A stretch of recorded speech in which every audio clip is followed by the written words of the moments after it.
All right. I guess in respect for the people that was punctual, I think we should get started, Jennifer. Is that okay? Yes, go ahead.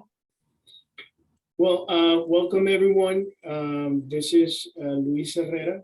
I am an architect from El Salvador. I am part of Latinos in Architecture, which is a committee of AIA Houston, and I am the licensing mentorship subcommittee. We're going to be going over the first steps of the International Architects Route to Licensure in the United States. This is what I like to call the becoming eligible part. This presentation is kind of a spin-off of a presentation we did last year around May, and we did a Spanish version of it in August 2021. Jennifer would be sending, together with the presentation that we're going to look at today and the video that of this presentation, she's also going to be including the links to the original presentations of the International Architects Route to Licensure. We found this topic to be of great interest, and we found great response on the form of YouTube views and likes and emails that we got from a very broad group of architects from all over the world that happen to be in the States or abroad, working on their path to getting licensed in the US. So I want to thank, first of all, to AIA Houston for providing this platform. Thank Latinos in Architecture for their work shedding some light to the impact and the talent of Latinos in the architectural realm. And we are going to kick off this this presentation, letting you know first that the official information for the path of licensure is only the one that NCARB issues. And this is a presentation based on my personal experience, the research that I've done, obviously a group of people that joined the team also and collaborated with the presentation are also responsible for some of the information in there. But it's all based on our experience and the information that was available between May 2021 and last month when these presentations were developed.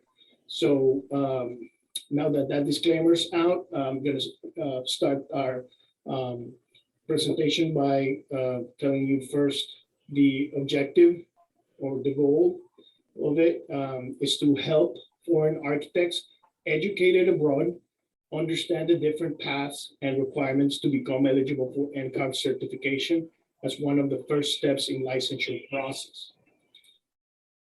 I'm including a couple of terms in there that we need you to explore further once you get this presentation: the term of credential, the concept of credential authority, what constitutes jurisdiction, what an NCARB certificate is, what an NCARB record is, the difference between that and the registration or license, and the concept of unlimited practice. When we talk about licensure, we might skip a pretty basic conversation, which is what is licensure to start. And we need to mention that to practice architecture in the United States, you must have a license in the US jurisdiction for which you are practicing architecture. The jurisdictions include the 50 states and other territories. and each jurisdiction is responsible for regulating the practice of architecture within its borders.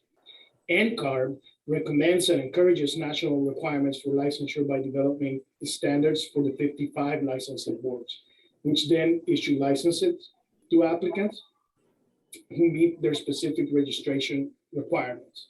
So there is no national license. There is not a US license. There is only licenses issued by each US jurisdiction. There's some territories there like the District of Columbia, Guam, Puerto Rico, and the US Virgin Islands, who are also members, or whose boards are also members of NCARB. So NCARB certifies your application or your profile in order for you to become eligible for a license issued by any of the jurisdictions. So now that that's clear, I want to talk to you a little bit about what is NCARB. NCARB is the National Council of Architectural Registration Boards. Is a nonprofit organization made up of the architectural licensing boards of the 55 US states and territories. While each jurisdiction is responsible for regulating the practice of architecture within its borders, NCARB develops and administers national programs for candidates pursuing architectural licensure and helps architects expand their professional reach through the NCARB certificate. So NCARB is essentially the board of the state boards, if that makes any sense. Why is licensure important? Why are we promoting people to get licensed? Not only foreign, but in general, it's very important that an architect gets licensed because of first the title. Once you earn a license, you can officially call yourself an architect. This is something that not many foreign architects are familiar with. It's actually against the law to call yourself an architect if you are not licensed in the jurisdiction you are practicing in. So be very mindful of that. Trust. Your license gives firms, clients, and the public confidence in your skills and ability to protect their health, safety, and welfare. Another reason is the skills. Completing your education, experience, and examination requirements helps guide you through continuing your professional growth. And finally, advancement. We think that having a license provides you with greater career opportunities, and that's been proven over and over again. So I'm gonna go into the getting licensed process. Getting licensed takes us to the what I call the eligibility formula. E equals E plus E plus E. So hope that's easy enough for everyone. If not, then I'm going to say it again. E equals E plus E plus E. And what do I mean by that? Is that eligibility is gotten by completing the three main requirements of licensure. The first one is education, the second one is experience, and the third one is examination. The first education requirement, you would complete it by either going for the foreign architect's path or having your education evaluated by ESA, or on third case, you're gonna complete it by the standard path. I'm gonna talk about those in a little bit. The experience, you're gonna, oh, actually these are inverted, but the experience requirement, you're gonna earn it through the AXP program. And the examination requirement, you're gonna earn it by passing the ARE 5.0 exams. So my apologies, because I need to swap those logos there, but you get the point. First step in order to get eligibility would be identifying your applicant category. You need to understand where you are starting this process at. Are you starting it as a licensed candidate, licensed to practice architecture outside the US or Canada? If you are a licensed architect in a foreign country, you're going to go through the foreign architect's path. If you have a degree from a university outside of the US or Canada and you're not licensed in that jurisdiction, you can go for the ESA route. And finally, if you have a degree from a NAB accredited program, you can go through what we call the standard path. Now, why is this one in here, that third route? Because there happens to be some architectural schools that have been NAB accredited. Their program have been evaluated by NAB and have been accredited. That's true for some countries, some specific universities in either Mexico or Paraguay or Australia, New Zealand, some European countries might have NAB accredited program. So if you're a foreign educated architect, you might want to look into your university's website or program, or call someone in there and verify if your program is or is not accredited by NAB. I went to school in El Salvador. They didn't even know what NAB was. So just FYI for the Salvadorians that are logged on. Those three paths finally get us through the education requirement and enable us to move forward to the next two requirements, the examination and the experience requirement. Now that said, I need to make emphasis on the fact that we are focusing on this conversation on foreign architects licensed or educated abroad. We're not going to talk about someone that went to school in a NAB accredited program, because they're essentially in a position, the same position that anyone else that went to school here in the States or in Canada.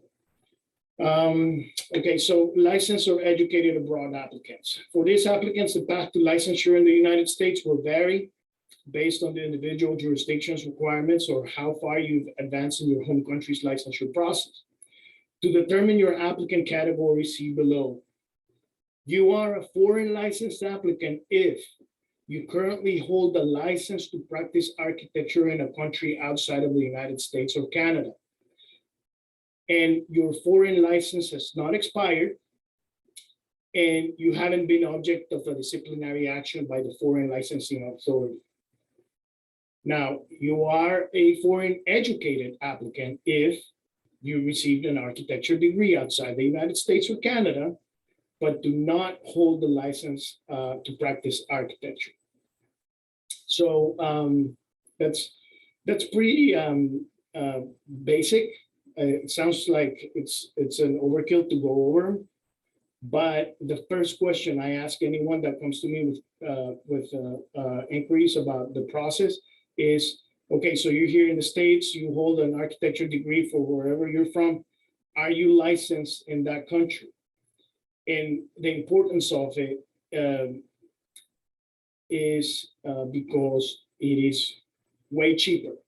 If you are licensed in your country and your license has not expired, it's cheaper for you to go through the foreign architect's path to certificate, to licensure or certification, than having your education credentials verified by ESA.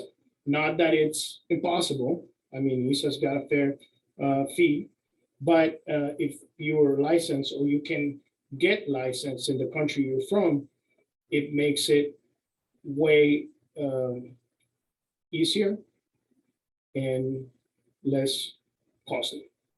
So that said, let me take you to the step 2 of the process, which is getting eligibility. The requirements to become eligible for certification will be determined by your condition of either licensed or educated, foreign license or foreign educated. That's a little bit about what I was talking about.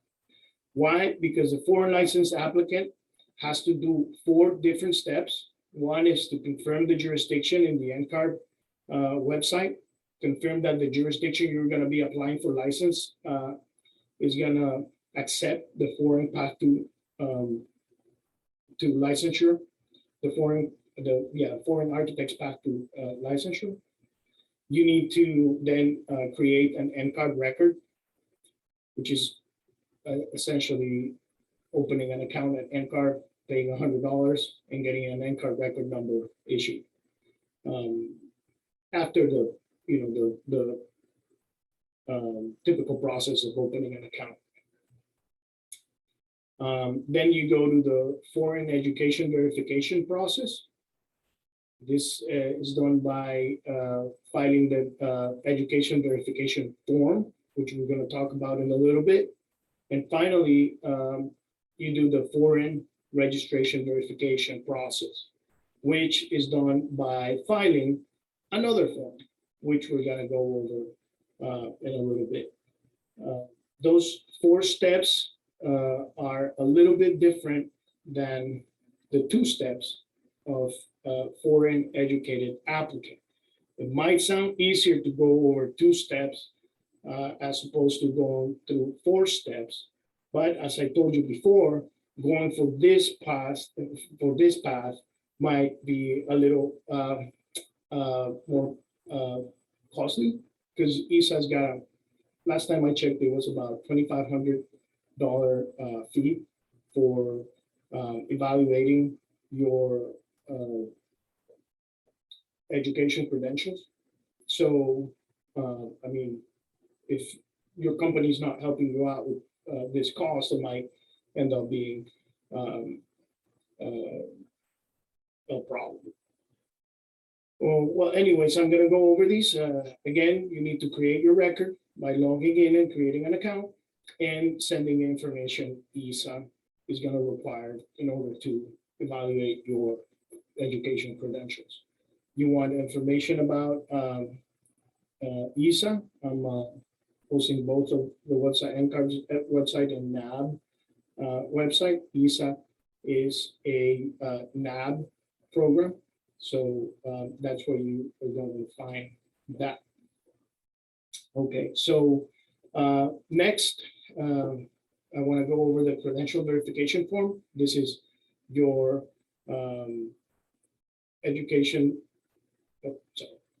your credential verification form.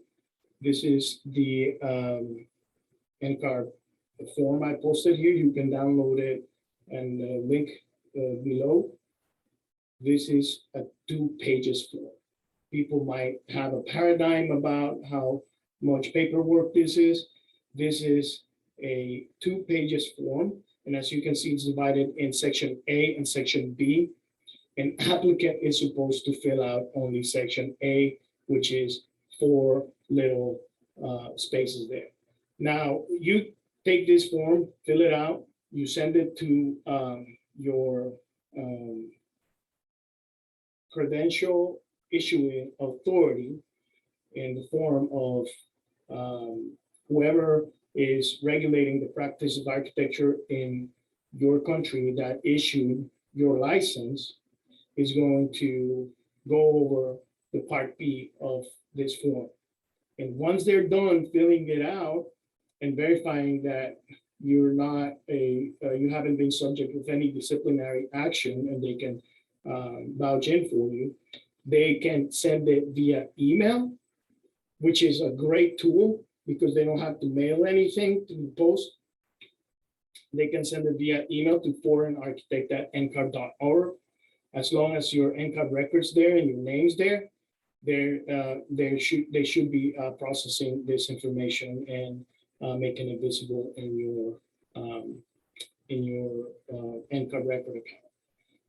This is regarding your credential. Now, regarding the education verification form, this one's even easier. This is a 2-page form, which the first page is essentially only notes and the addressing to whoever you're going to present this form to. You're gonna fill out all the information that's there with your personal info and NCARB record, and they are gonna mark with an X and tell you how much this form filing is going to be wherever your university is at. If they have a fee, they might be familiar with this process already. So it's no hassle. You just need to send this form half filled to someone in your architecture school from your home country, and they're supposed to take that and send it to via email as well to transcripts@ncarb.org. That is the second one of the verification form process requirements. And essentially, once you do that, you only have to wait 60 days. They are going to tell you it's going to be 60 business days. But in everyone's I know experience that I've gone through this, it happened to be a little less. So hopefully it's going to be a little less for you too. Once you file these forms, forms are supposed to be completed and submitted in English. That's very important. And you're just going to need to wait the 60 days to get eligibility or authorization from NCARB to start the second and the third steps, which are the experience and examination. So once you send that in, you wait 60 days, and then you'll be able to start taking the exams, and then you'll be able to start reporting experience. If people are not familiar with the experience in the examination, I need to tell you that this is you can report your hours or your experience consecutively or simultaneously. You can take your exams and report your experience at the same time, or you can report prior experience that you already earned under the supervision of a licensed architect, or you can start reporting your hours, whatever you want to do. The exams are something we're going to go over in a little bit. Talking about the experience is reported under the Architectural Experience Program. Is a program developed by NCARB and required by most U.S. licensing boards. The AXP provides a framework to guide you through earning and reporting your professional experience. The requirement is 3,740 hours across 6 areas of experience. Keep in mind, around half of your experience must be earned in an architectural practice under the supervision of an architect licensed in the United States or Canada. So a lot of people ask me about prior experience in your home country. That is also valid, but it can only be worth up to 1,860 hours, which is the equivalent of half of the hour requirement. And additional required hours working for an architect outside of the United States will only count if you're working under an architect who is licensed in the US or Canada. Depending upon what path you're on, you may need to submit your qualifying experience in a timely manner. Please review the reporting requirement for further details. Let me talk to you a little bit about the exams, ARE exams. We're in ARE 5.0. This is the version. This is the 5th version of the exams. It's the 5th version, but this 5th version has 6 divisions. So it's 6 exams. There used to be 7. Before then, there used to be 9, I think. Now it's only down to 6 exams. Believe me, it's not a joke. These tests are challenging. I'm not saying they are hard. I'm not saying they are easy, but they are challenging. You need to start preparing for these exams. This is a common denominator on anyone that holds an architecture license in the States. Why? Because you already became eligible by proving your education requirement, by qualifying to take the exams and qualifying to report your experience. Anyone that wants a US license in the United States has to take these 6 exams. Okay, so these ARE exams, they focus especially on areas that affect the integrity, soundness, and health impact of a building, as well as on architect's responsibilities within firms, such as managing projects and coordinating the work of other professionals. To understand what's covered on the exams and access practice questions, refer to the ARE handbook, visiting the link that I'm posting. Detailed explanations of all ARE 5.0 policies can be found in the guidelines. So I'm posting the link to that as well.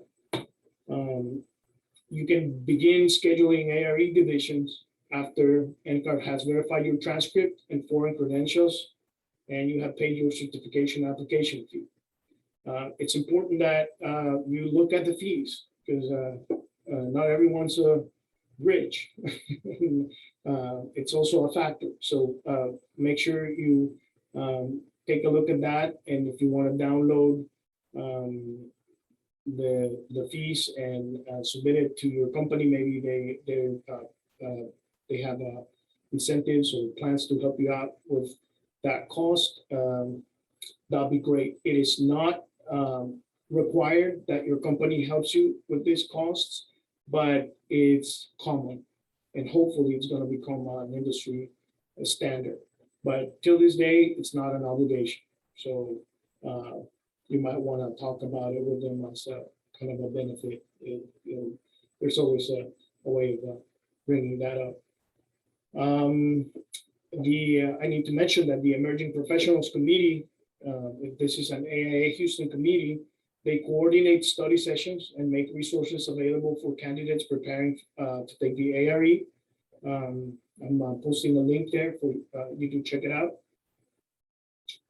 The step 4 in the licensure process will be meeting the location-specific requirements.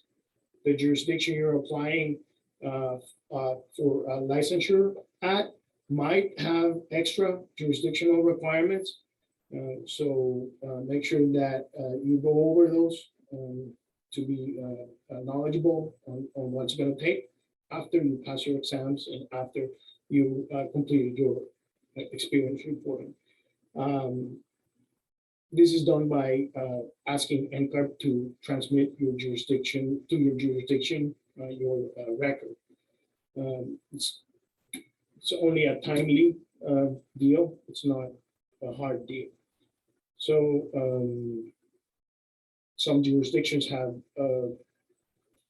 additional exams. Most of them are in the form of quizzes or are open book. So I wouldn't worry about that much. Just make sure that you have it on the scope of things you have to research on. Finally, I want to make some notes and clarifications. There is no national license to practice architecture in the United States. As I said before, the 55 US licensing boards regulate architecture and issue licenses specific to the jurisdiction. I'm not saying there's 50 states. I'm saying there's 55 states. I'm sorry. I'm saying there's 55 US licensing boards, because they're talking about the 50 states plus the other territories. Effective English communication is highly recommended. Written and oral communication skills are defined as effective using the conventions of standard English as taught in English-speaking countries. Sometimes the state board will require stricter requirements than NCARB. Every state has its own definition of what practicing architecture involves, so get familiar with that. Many schools offer architectural programs that have not been accredited by NAB. Graduates of these non-accredited programs will be limited in terms of where they can practice, as well as have additional requirements to earn an architecture license and NCARB certificate.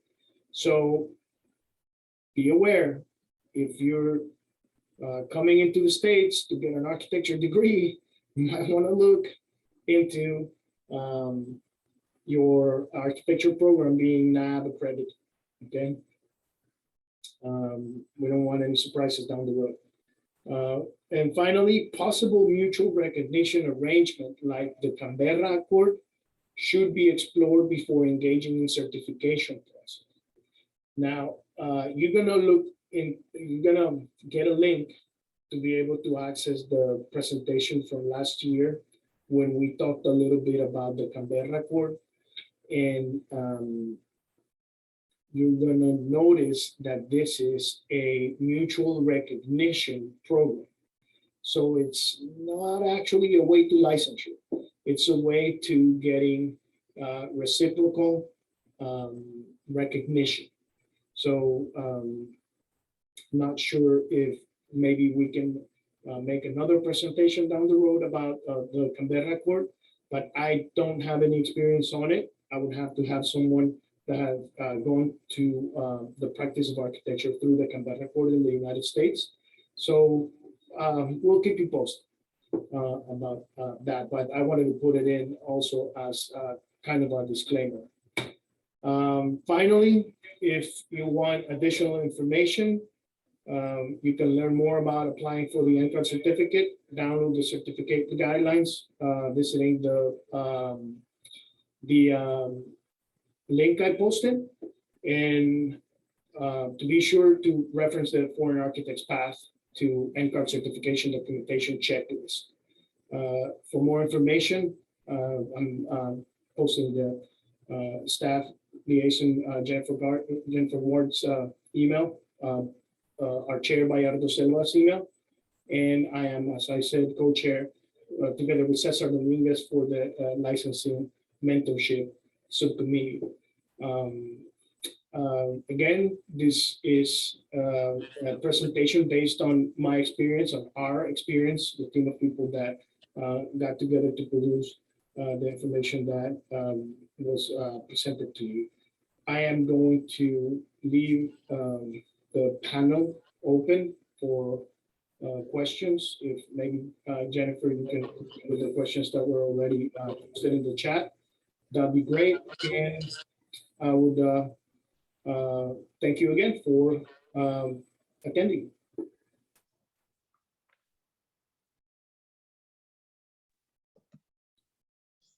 Well, I could, I guess I could go over some of the things that I might have been a little quick to go over. I just like to hear a little bit what you think I could make emphasis on. Anyone? Panel's open. Don't be shy.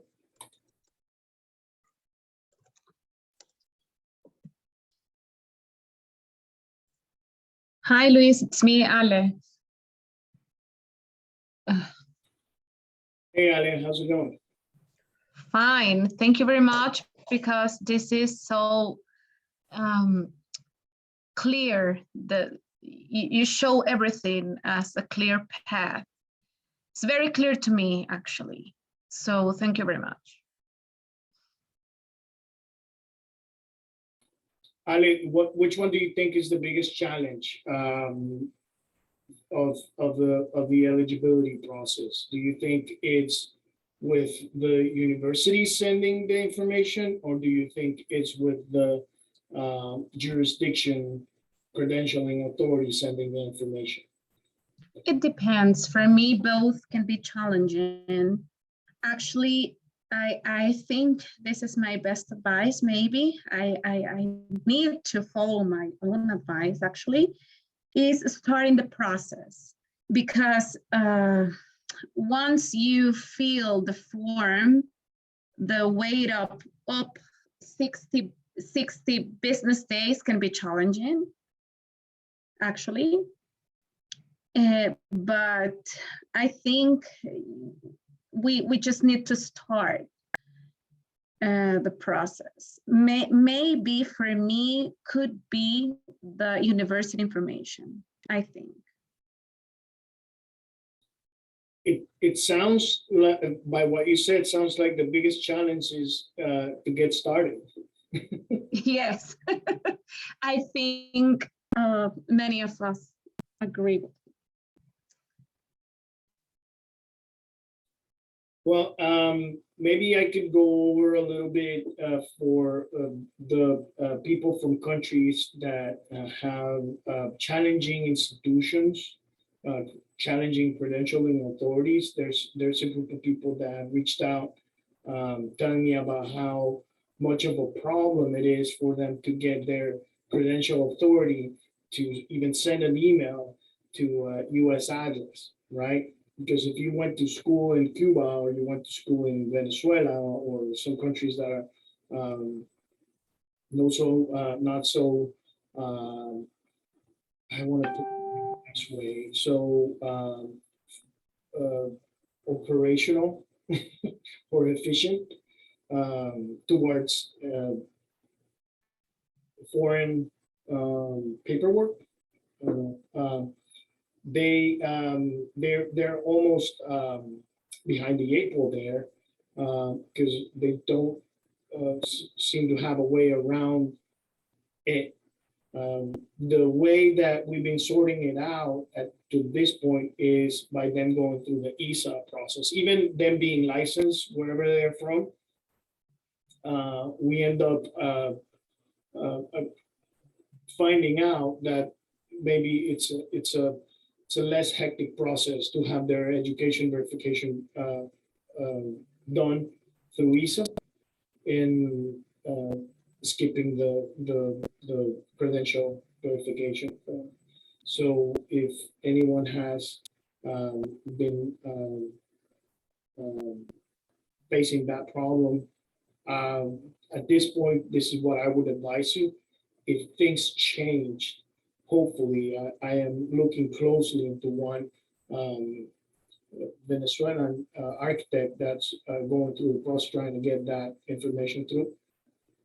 If that were to happen, I'm going to be the first one to post it and to structure that route for the people in Venezuela that happen to be at least a couple dozen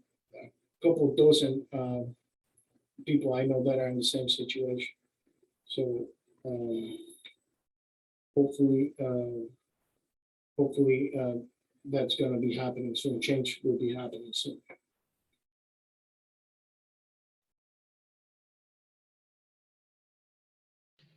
Luis, I have a question.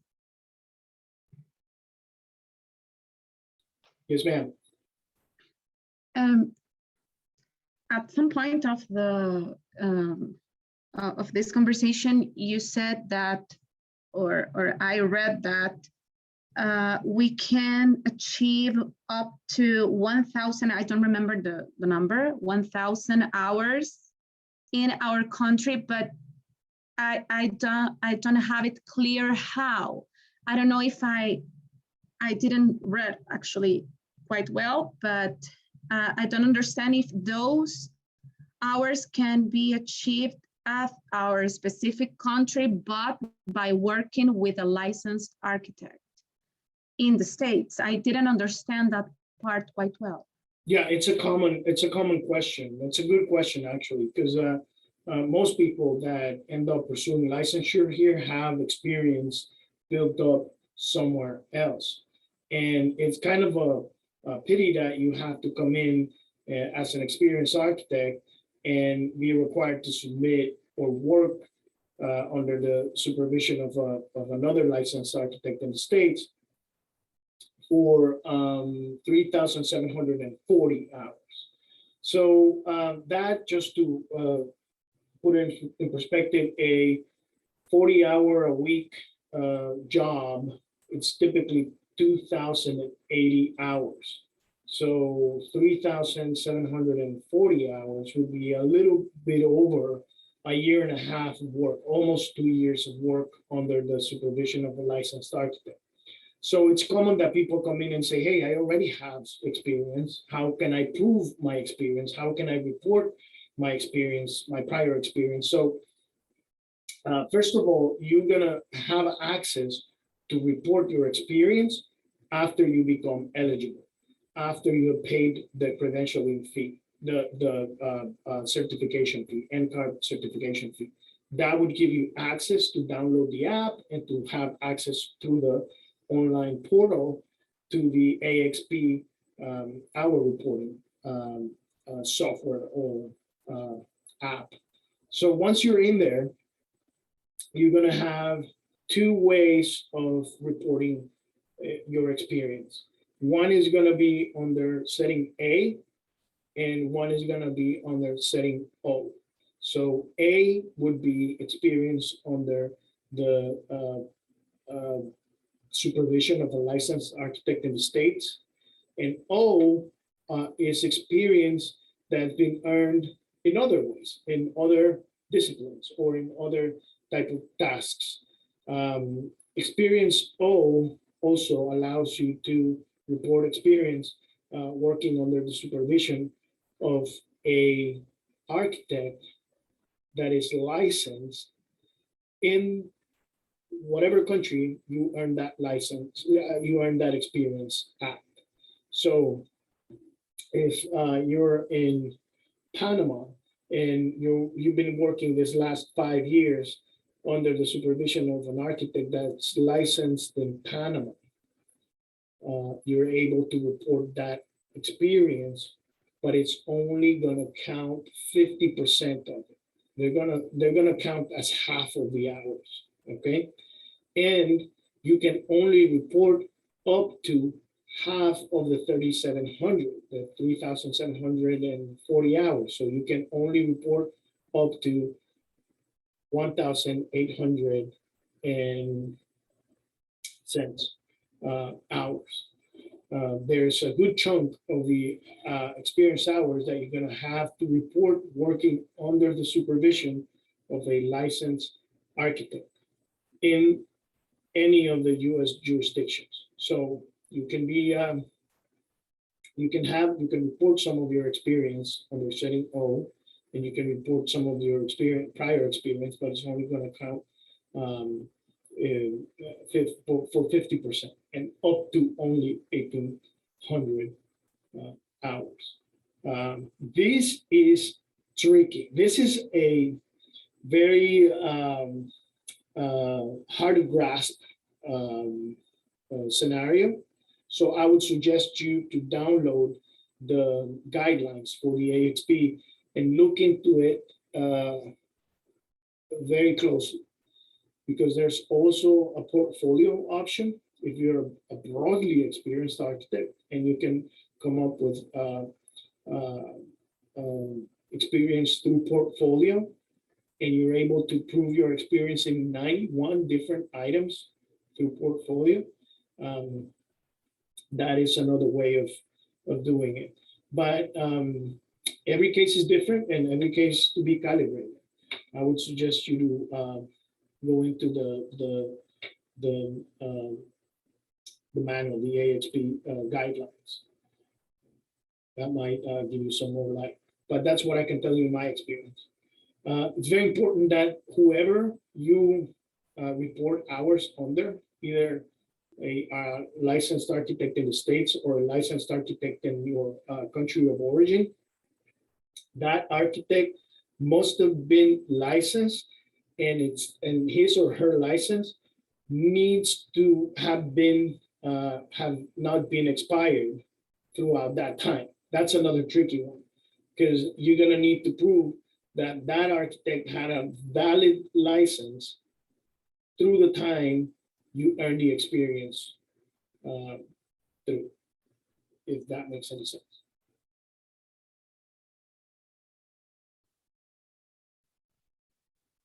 Thank you.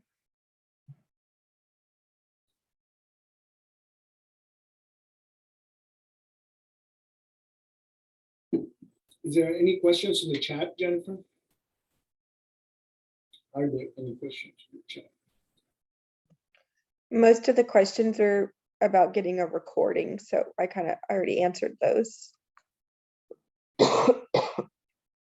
Okay, all right. Well, just to go over it again, if there are any questions of any part of the process, feel free to reach out to me via email, and I will be glad to respond to you as soon as I can. Typically, it's not even a day wait for me to reach out, respond you back. Again, thank you everyone for attending. I hope this has been of any use, and I hope to hear from you soon. And good luck in your process. This is a good way to kickstart it. If you haven't started it yet, you've already done a lot by logging in and getting this information done. I think there's one more question. Oh, there she is. It's 7 years experience. Okay. So you can only take, is this under a licensed architect? Is this under the supervision of a licensed or US licensed architect order? Not sure. Because if that was the case, if you've been working for a architect that's licensed in a US jurisdiction, you can report all those hours to the maximum of 5 years, I believe, last time I checked. And they would count for 50%. And that would be with the exception of the last 6 months. So when you turn in your report, let's say you turn it in right now, 6 months from now, whatever you had as an experience from January till today, or well, December 20th till today, will count 100% for that experience. But anything before those 6 months and to a maximum of 5 years, that only counts as 50% of the experience, 50% of the hours. They can only take 50% of the hours, which if it's 5 years and you worked full time for this architect, it's already pretty much over the requirement. So you will need to submit this architect as your supervisor in the app, and he would have to get your report, go over it, and make sure that he certifies that experience as your supervisor.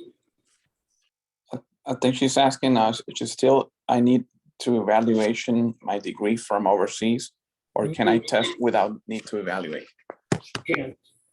You can't. You need to go through the credential verification and the education verification before you're allowed to take any of the 6 exams, and before you can start reporting experience. So eligibility is the first step, and examination and experience is the second and third step, but those two can be done at the same time. They can be done simultaneously, but eligibility is the first one, and it enables you to take the exams and report experience. All right, I think this wraps it up. I'm gonna hope that everyone had all the questions answered. And again, if you need to reach out, my email is luis@mldeer.com. And Cesar couldn't be with us today, but he is also pretty responsive when it comes to this type of questions. It's Cesar D at quadroarchitecture.com. Cesar D, I'm sorry. Cesar D at quadroarchitecture.com. All right, guys. Thanks again for coming. I hope to see you in another one of these presentations. We're going to be talking about the next steps, going into a little bit farther in the process. Have a good one. And thanks again, AIA Houston. Thanks again, Leah Houston. And thank you. Good evening. Thanks, Luis. Good evening.